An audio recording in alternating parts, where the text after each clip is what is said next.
Hello, this is the seventh presentation for the 2022 China Today.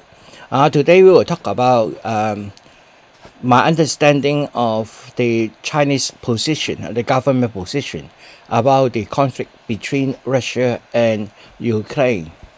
So let's get started. This is the title, The Stance of Chinese Government About the Conflict between Russia and Ukraine. This is a cartoon from Global Times. In this cartoon, we see that United States is crushing Ukraine and then turning it into money into their own pocket. Of course, this is the military-industrial complex in America, which is benefiting from the suffering of the people of Ukraine. We know that President Biden and President Xi Jinping has a telephone conversation on 18th March 2022. And in this conversation, President Xi Jinping expressed the Chinese position very clearly to Biden. So let's see what is the message. This is a photo of them holding a video call. This is from an exclusive interview from the Global Times.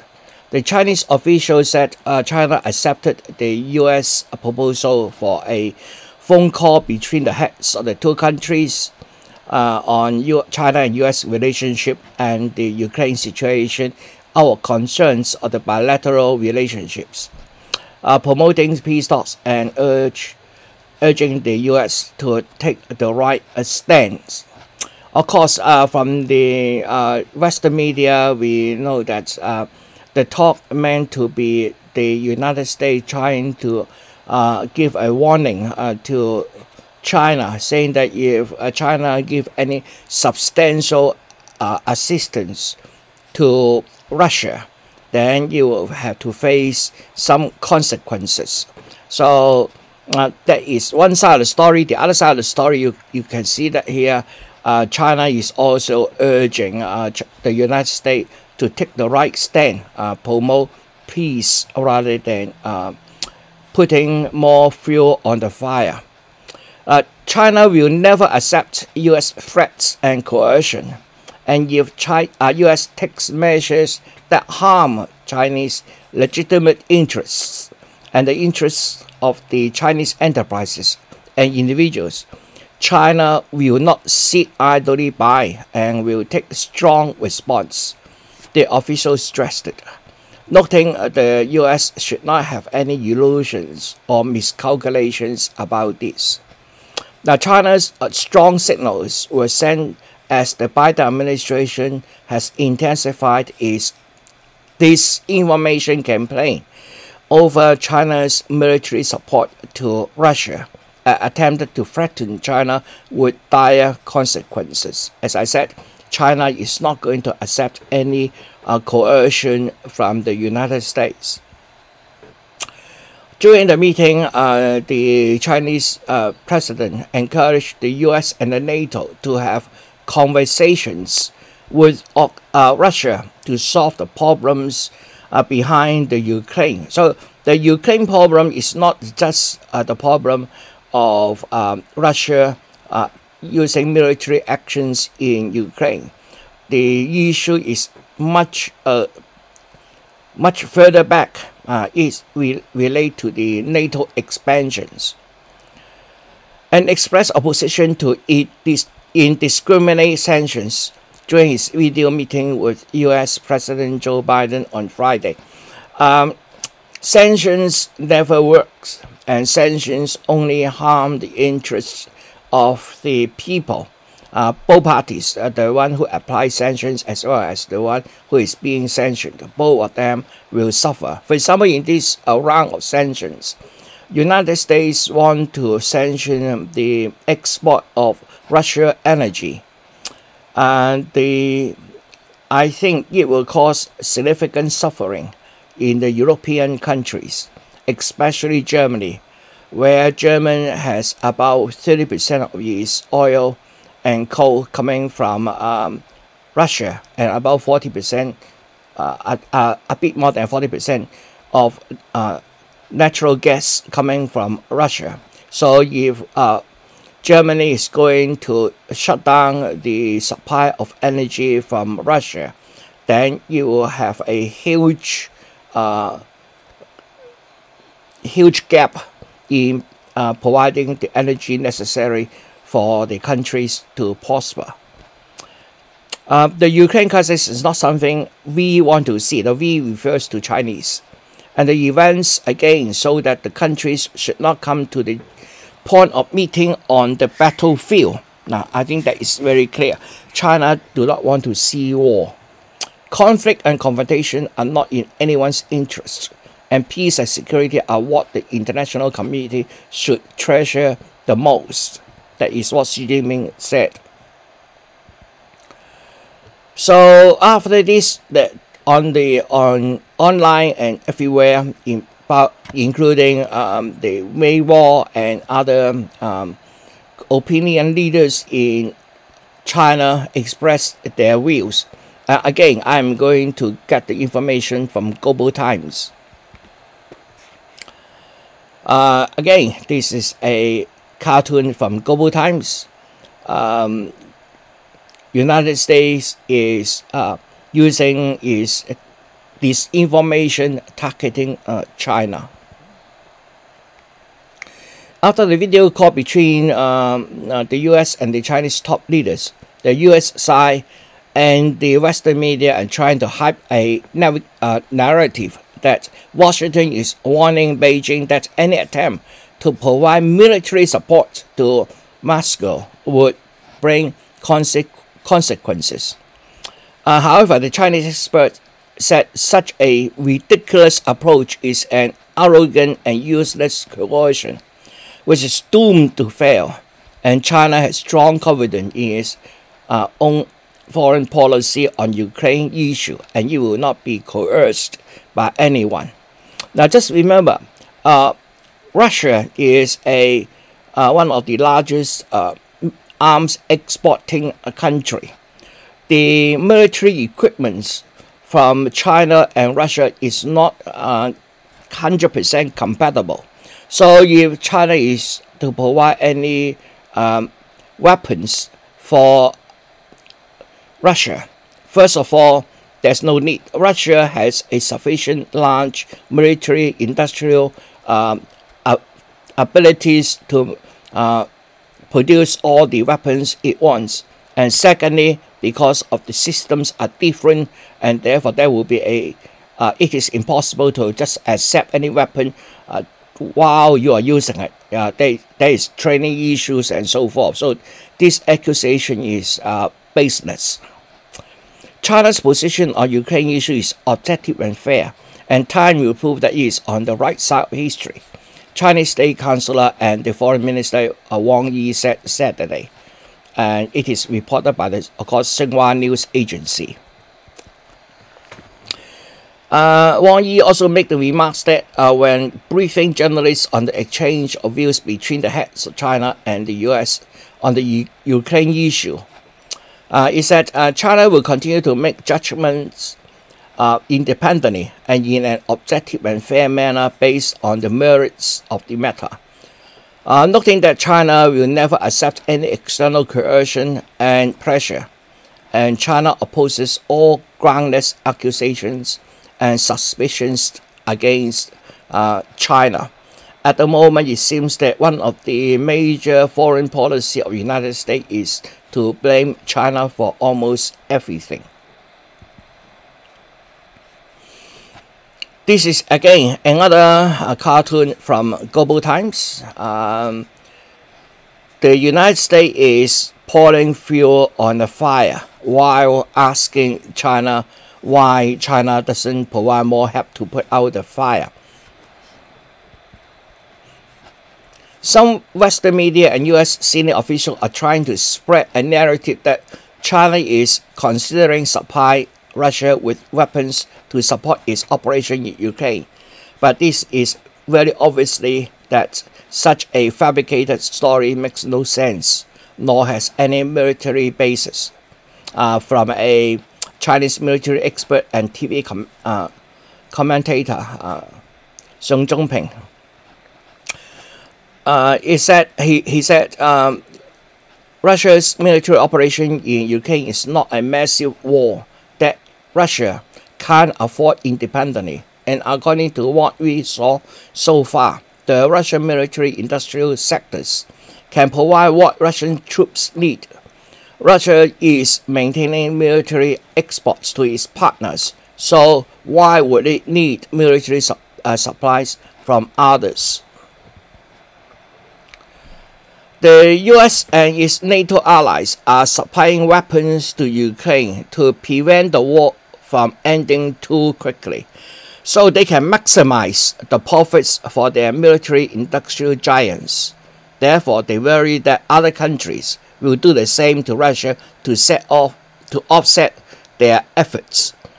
Again, this is opinion from some Chinese citizens. This is typical thinking of judging others based on their own mindset without learning the facts, said experts. China is keeping a neutral on current Russian and Ukraine conflict, so providing military support to any side would go against its foreign policy and natural national interests of China. Therefore, hyping claims that China is supporting Russia's operation against Ukraine is an act intended to inflame China's ties with Russia and Ukraine. Now, China maintains a very good relationship to both countries, both Russia and Ukraine. In addition, Chinese weapons systems are different from Russia's, so it is not a wise choice for Russia to purchase Chinese weapon system for an ongoing operation in Ukraine, as that I have explained. China has proposed its own solution to the Ukraine crisis, which consists of two parts. The first part is all sides must push for dialogue and negotiation between the immediate parties, cease hostilities as soon as possible, and avoid civilian casualties and prevent a humanitarian crisis. I think at the moment the humanitarian crisis is starting to appear. About at least, I think, 3 million Ukrainians have left Ukraine, and they mostly go to Poland, and then from Poland go onwards to other countries in Europe. But at the moment, I think Poland is under stress to handle this amount of refugees coming across the border. So the solution actually is talk, okay, political negotiation. An enduring solution lies in the rejection of the Cold War mentality, refrain from bloc confrontation, and building a balanced, effective, and sustainable regional security architecture to realize long-term peace in Europe. I would like to stress the last part, sustainable regional security architecture. Remember in December, Russia's Putin already notified NATO and United States, saying that the continual expansion of NATO into Ukraine is not acceptable to Russia because of national securities. Just imagine when missiles are stationed in Ukraine. That means these missiles will reach Moscow in about 5 minutes. Now, that I don't think that is acceptable when there is a life hanging above your head. Remember in I think it's 1962 of the Cuba crisis. At that time, the United States put some missiles in Turkey, and the USSR in response, set up some missiles in Cuba. What happened? We all know that at the time, President Kennedy blockaded Cuba and forced the removal of these missiles from Cuba. Cuba and Washington has a distance of about 1,000 kilometers, whereas Ukraine and Moscow have a distance of about 800 kilometers. With today's technology, the time it takes for any missile sent from Ukraine into Moscow will be measured in minutes. At that time in 1962, a missile coming from Cuba into Washington may take about half an hour to an hour. So if it is not acceptable for the United States to have missiles which is able to target them within half an hour, what do you think Russia will accept for missiles which may target them within 5 to 10 minutes? So I think Putin do have a point. The an advisor to Ukraine's president wrote on Twitter that China can be a global security system's important element if it makes a right decision to support the civilized country's coalition and condemn Russia's barbarism. Well, I don't think Chinese government is going to do that, because that means supporting one side of the war. China doesn't support both sides. This Ukrainian official has made a big mistake. If he believes he can lecture China, a major power with international influence, about right and wrong, Ukraine officials like him should learn that not just China, there are many countries with international or regional influences that have decided not to blindly follow US-led sanctions and one-sided condemnations against Russia, such as, of course, China haven't condemned Russia. So is India. China has 1.4 billion people. India 1.35 billion people. So together they almost make up of 2.8 billion people. Turkey, Africa, the whole Africa representing about 1.2 billion people also haven't condemned the Russia, and including Israel, which is a close ally of United States. Now, on the Asia side, except Japan and Australia, most of the Asian countries haven't condemned Russia nor Ukraine. They want to remain neutral. So in terms of population and in terms of number of countries, it is actually much more countries trying to stay neutral than jumping on the wagon of United States-led sanctions. An assistant research fellow for the Center for Russia Research Studies of East China Normal University noted it has tried very hard to push China to follow it to isolate Russia. And what that Ukraine official is doing is to serve the US goal to push China. It won't help. They simply have no independent thinking. During this conflict, the Chinese government, like in any other conflicts, evacuated all the Chinese citizens from the conflict zone. And of course, this is with the assistance of the Ukraine government.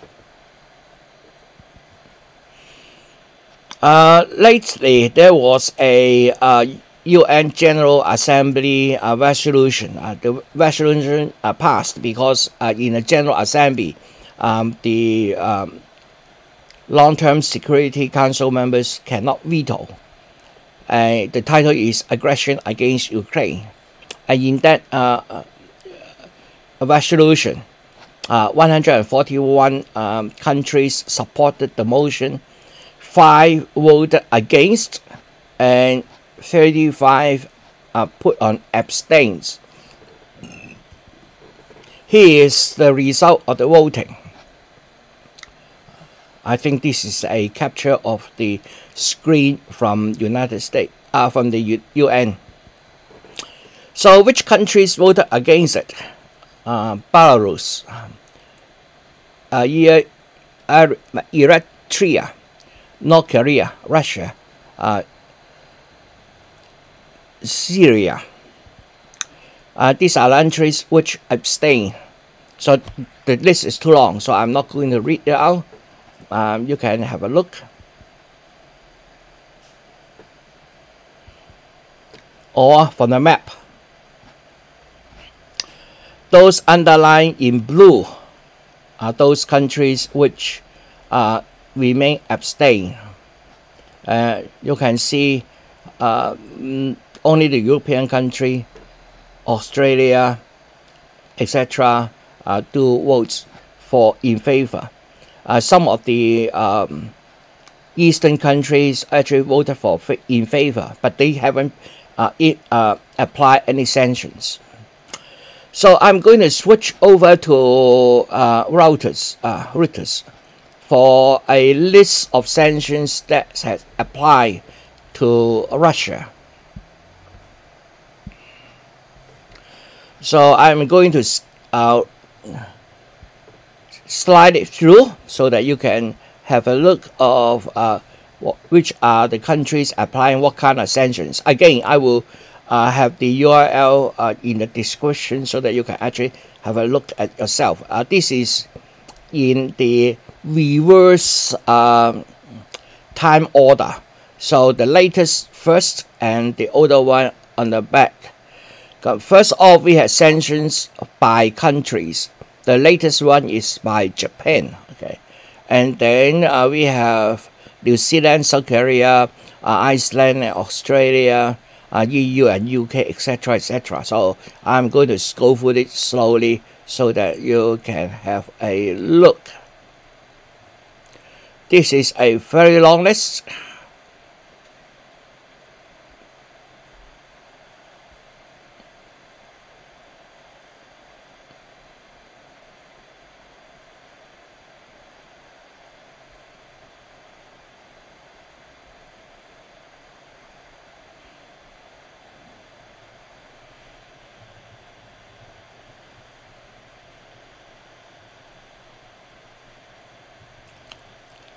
Okay, now we know that the military operation started on 24th February.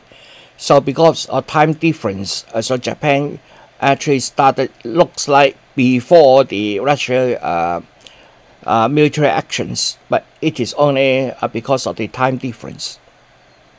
And then there are the actions by companies and organizations.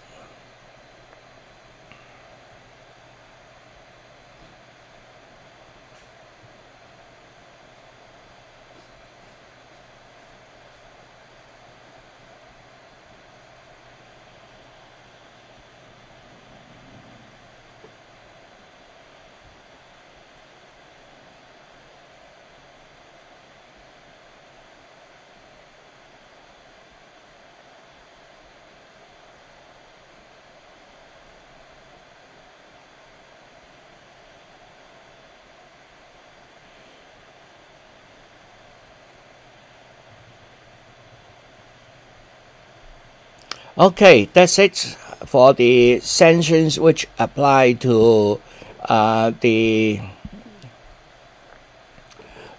Russia. So let's go back to our presentation and continue there.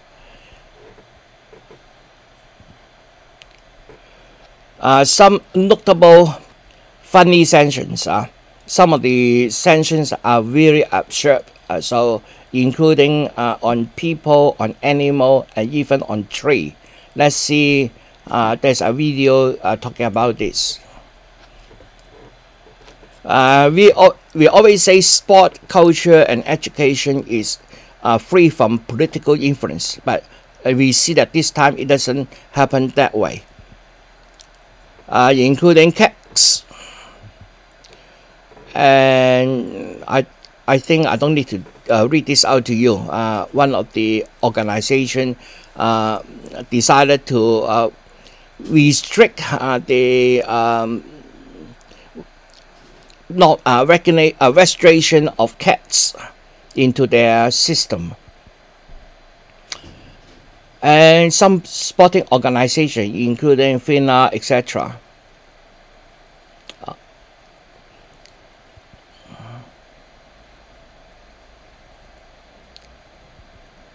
Okay, let's have a look at this video. For the last 3 weeks, Russia turns into the most sanctioned country ever, with over 6,000 sanctions so far. Many of them are totally ridiculous and gonna help nothing but to keep an insane Russophobia going.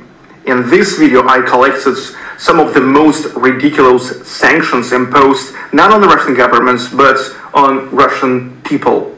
Let me start with the most hypocrite one, the sanction against Russian Paralympic athletes by International Olympic Committee. Paralympic athletes, they are literally the people with disabilities who, however, have found themselves in sports. For many of them, if not for the most of them, sports turns to be the only thing which has returned them into the normal life. And now imposing anger and hatred on Paralympic athletes is just because they are from Russia. It's one of the most pathetic things that I ever saw in my life. Well, Olympic Games were done already decades ago when sports got totally politicized, but this is just a new button. Valery Gergiev, 68 years old, Russian conductor. He is the head of Mariinsky Theater in St. Petersburg and the head of the symphony orchestra of Mariinsky Theater for over 30 years now. He never held anything else but just jokingly so-called toothpick in his hands. He was kicked off the Munich Philharmonic in Germany, where he worked as a conductor for many years. Well, technically, Gergiev is the guy who saw nothing but airplanes and concert halls for the last 40 years of his life. For all that time, literally millions of people all over the world, they enjoyed his music genius and exceptional talents of conductor. But immediately he just got cancelled because he is Russian conductor. Okay, after all, if Gergiev is at least alive and can be considered as a good idea of bringing him down as the representative of the Russia here and now, then it's definitely pathetic, more pathetic, to impose the sanction even on dead Russian composers and writers like Shostakovich, Tchaikovsky, Dostoevsky. Well, Tchaikovsky died in 1893 and Dostoevsky died in 1881. But anyway, even they are considered to be killed in what happens now. Tchaikovsky and other Russian classical music is prohibited in the West now. Dostoevsky was prohibited in the universities, like, let's say, in Milan University. But here I have to be fair to say that actually Milan University rolled it back. And also I have to be fair that the Association of British Orchestras performed against the ban of the music of Russian composers with a little bit tricky explanation saying that music of Russian composers is the world public domain. Well, but okay, just would be nice if they also would say that composers, even if they are Russian, but who died over 100 years ago, has nothing to do with what happens now. The EA Sports company, which is making the video games, in particular the sports simulators, announced that they will delete Russian teams and the national team Russia off their new FIFA game. So even the simulated computer copies of Russian football players who usually never even serve in the Russian army and never held a gun, but just kicking the ball all of their life, even they are dangerous and must be cancelled. My list of the most ridiculous sanctions continue. The Lego company, which is making the constructors for kids. They also cancelled their stuff for Russian kids now. Yeah, recently Lego realized that Russian kids are evil. They are evil. They may construct the machine gun of their Lego details and to be dangerous, just like all Russians. Go next. The National Mustards Museum in Middleton, Wisconsin canceled the Russian mustards. So they are literally just ejected the mustards. I mean, yeah, just the mustards because it's Russian. Ridiculous. Russian cats, all cats, they were banned from the cats contests by the International Cats Federation. Yeah, that's correct. Russian cats also can be dangerous. They can get to your neck and to suck all your blood off or to scratch you to death. Russian cats are one of the biggest evils ever. And the final, most ridiculous cancel/sanction on today's rating is the Russian oak tree. I mean, like, yeah, literally 200 years, Russian oak tree, which had to participate in a contest called European Tree of the Year. Ironically, the picture of that tree was made just some time before it was killed. So we literally got a dead 200 years old Russian oak tree cancelled as well. But look, after all, there is nothing new with these sanctions, those, because let's say this is exactly what the ordinary American people faced 19 years ago. After exactly in this day, 19th of March 2003, the US President George Bush Jr. addressed to the nation announcing the beginning of the special military operation to liberate Iraq. After that, not only the American government, the journalists, but all the ordinary American people got unprecedented number of sanctions in all spheres of life. They literally got isolated. It's really good that now it's already in the past. Thank you for watching. Comments, like, subscribe. Peace. I like his last word, peace. What we need is peace. Hopefully, the conflict can end very soon. Next week, I will be talking about the impact on these sanctions on ourselves, not on Russia. We don't know how Russia is impacted, but I do know what we will suffer from all these sanctions. I will talk about that next week. See you then. Bye-bye.